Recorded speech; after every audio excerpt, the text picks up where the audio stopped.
The tragedy of Nigeria began in 1986 when we did the structural adjustment program. When we were persuaded to devalue our currency every week for 32 years. When I went to school, and many of you are here, the naira was $1.50. The naira was almost £1 sterling. They came here, persuaded some brilliant men from Harvard and the World Bank that weekly devaluation was wonderful. 32 years of devaluing your currency until we hit 527. And they were still telling us that the naira was still overvalued.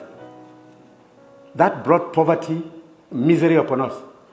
Then interest rates went to 30%. So nobody could build a factory, start a farm, produce anything, or create jobs. Because every time you bring in a shipload of rice, you also bring in a shipload of unemployment. Because you are transferring your wealth to sustain other economies. Somehow, Nigerians didn't notice it. So we became a nation of importers. Toothpicks. Each year it cost us $18 million.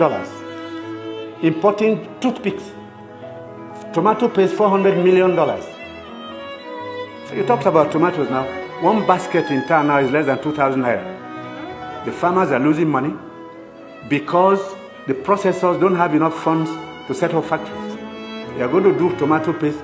It's food-grade stainless steel. You can't just use anything because you'll be putting poison in people's stomachs.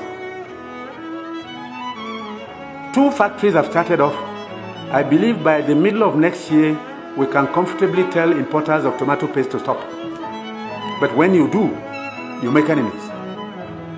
Even the rice we're trying to reduce, we have enemies, heavy enemies, people who can kill if they have a chance, because you're spoiling their business. And let nobody take it lightly. These guys have seized this country's economy, they've taken us hostage, and they have no intention of giving up. Because this is a huge market, a very sweet market, and they have taken control.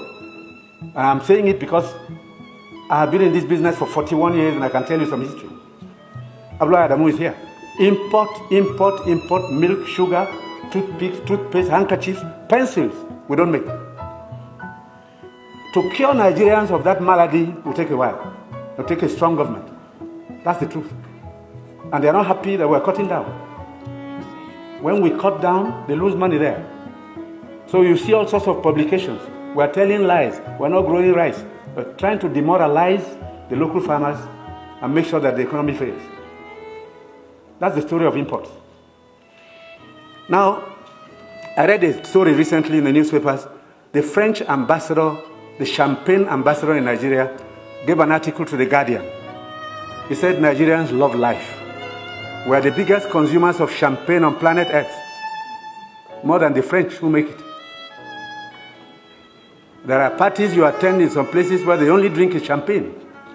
Of course, the individual is free to spend his money, but his money comes from Nigeria's commonwealth.